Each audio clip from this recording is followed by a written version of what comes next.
안녕하세요. 호랑이형님 박사 호랭입니다. 2부 153화 3가지 경합 3편 리뷰 시작합니다. 이번 화에서 무케와 후바이의 엄청난 대결이 펼쳐졌죠. 그동안 호랑이형님에서 여러 전투들이 있었지만 이번 대결은 정말 역대급 대결이었던 것 같습니다. 와, 정말 마지막까지 승부가 어떻게 났는지 숨도 못 쉬고 봤어요. 후바이한테 밀리는 듯 했지만 무케의 포텐이 터지면서 말도 안 되는 역전승으로 끝났습니다. 오늘은 리뷰할 거리도 많네요. 하나하나 짚어보도록 하겠습니다. 1. 드디어 터져버린 무케의 포텐에 대해서 알아보고요. 2. 곰발이 무커의 푸른불 술법일 수도 있다는 떡밥을 알아보겠습니다. 마지막으로 바쿠의 재등장 관련 떡밥을 분석하겠습니다. 먼저 이번에 제대로 터진 무케의 포텐을 보겠습니다. 이번 화에서도 후바이와 무케의 곰씨름 대결이 계속됐죠. 밀리던 무케가 반칙을 써서 잠깐의 반전을 만들었습니다만 후바이도 열받았는지 바로 기술 들어가서 무케를 날려버렸습니다. 이걸 보고 열받은 빠르가 덩치도 큰 놈이 기술을 쓴다며 후바이를 때리려고 하는데요.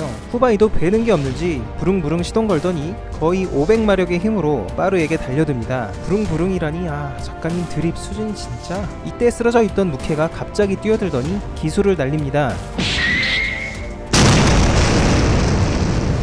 무케가 곰발이라니, 와, 정말 많이 컸다 무케. 빠르는 무케가 대체 언제 곰발을 익혔는지 놀랐지만 사실 무케는 예전부터 빠르 앞에서 곰발 연습을 많이 했었습니다. 혼자 돌을 치면서 수련하는 모습도 있었는데 빠르는 왜 돌을 치고 있냐며 핀잔을 줬었죠. 또한 나무를 못타는 무케에게 발힘이 약하면 곰발 같은 고급 기술은 못 쓴다고 하니까 결국 수련을 통해서 발힘도 기르고 나무 타기도 자유자재로 하게 됐습니다. 한마디로 무케는 곰발이라는 기술을 쓰기 위해 단계적으로 착실하게 수련해 왔던 것이죠. 어떻게 보면 빠르가 무케를 가르친 결과로 곰발을 쓰게 됐다고 볼 수도 있겠네요. 물론 빠르 본인은 거기까지 의도하지는 않았겠지만 말입니다. 여튼 무케가 수련을 통해 훨씬 성장한 느낌이 들어서 매우 감동적이었습니다. 빠르와 다르게 푸른 불꽃까지 일렁이는 게 마치 무커의 푸른불 술법을 보는 듯 했습니다. 무케의 곰발을 맞은 후바이는 장외로 튕겨나가고 무케도 장외로 떨어질 위기가 됐죠. 그런데 여기서 또 한 번 충격적인 기술을 사용합니다. 추위에 사자후를 써서 장외패를 벗어난 거죠. 이 설정이 대단한 게 뭐냐면 사자후는 오색 사자 중에서도 선택된 소수만 배운다는 전설의 기술입니다. 빠르조차 추위에게 사자후 한번 배워보려다 결국 못 배운 기술이죠.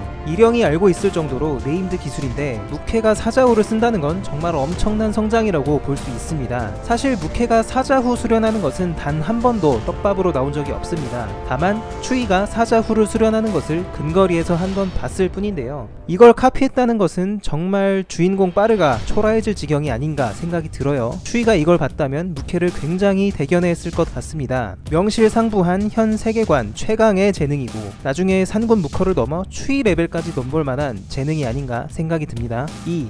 곰발이 무커의 푸른불 술법일 수도 있다? 개인적으로 궁금했던 것은 왜 무케가 곰발을 쓸 때 발에서 푸른 불꽃이 나왔을까 였습니다. 빠르가 곰발을 쓸 때는 그런 이펙트가 한 번도 나온 적이 없었죠. 빠르의 기술 중에서 가장 강력한 한방인 기술이긴 하지만 그냥 세게 때리는 것 뿐인 다소 밋밋한 기술이었습니다. 그런데 혹시 저 곰발의 원조가 무커가 사용하는 푸른불 술법이 아닐까 생각해 봤습니다. 바로 고마가 무커에게 가르쳐준 기술이죠. 무커의 푸른불 술법은 빠르의 곰발과는 비교도 안 되게 강합니다. 무커가 흰산 가까이에서 힘을 받으면 집채만한 나무를 한 방에 때려 부시죠. 푸른 불꽃이 일어나는 게 특징이기도 하고요. 제 뇌피셜인데요. 고마가 무커에게 곰발을 전수해주면서 동시에 자신의 힘을 무커의 신체에 심어놓은 게 아닐까 그런 생각이 들어요. 그래서 그 힘이 자식인 무케에게도 이어져서 곰발에서 푸른 불이 나오는 거고 빠르는 그냥 기술만 카피하다 보니 푸른 불이 나오지 않는 게 아닐까 뇌피셜 굴려봤습니다. 그렇게 생각하면 추위가 이식한 무커의 팔도 설명이 됩니다.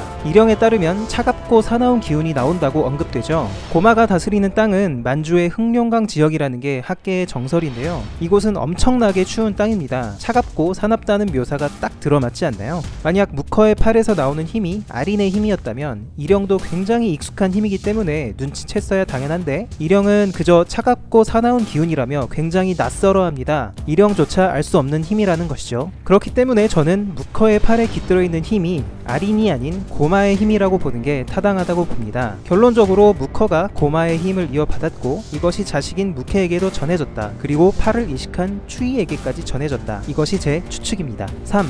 바쿠의 재등장 관련 떡밥 분석. 이전 화에서 일영에게 고문을 당하던 추호가 등장했습니다. 그런데 지금 추호가 있는 곳을 자세히 보면 예전에 난조가 지나갔던 사업장 가는 길입니다. 왜 추호는 흰산으로 가지 않고 사업장을 향해서 가고 있는 것일까요? 요즘 사업장 이야기가 전면에 등장하고 추호까지 사업장으로 향하는 모습을 보니까 한 인물이 떠오릅니다. 이제 그가 컴백할 때가 된 것이라는 강한 예감이 들어요. 그는 바로 바쿠, 전 항마병 대장이자 사업장의 주인입니다. 추호가 사업장으로 가는 이유는 어쩌면 일영의 명을 받고 바쿠를 만나러 가는 것일 수도 있습니다. 추호 혼자서 추위를 잡기가 불가능하니까 예전에 추위에게 원한이 있는 바쿠를 데려가라고 일영이 명을 내린 것일 수도 있죠. 바쿠는 일영과는 연줄이 깊고 과거에 추위에게 당한 원한이 있기 때문에 추위를 죽이러 간다면 흔쾌히 따라 나설 수도 있습니다. 만약 그렇게 된다면 타이지급의 거물이 흰산에 등장하게 되는데 과연 이걸 누가 막을 수 있을지 걱정이 되네요.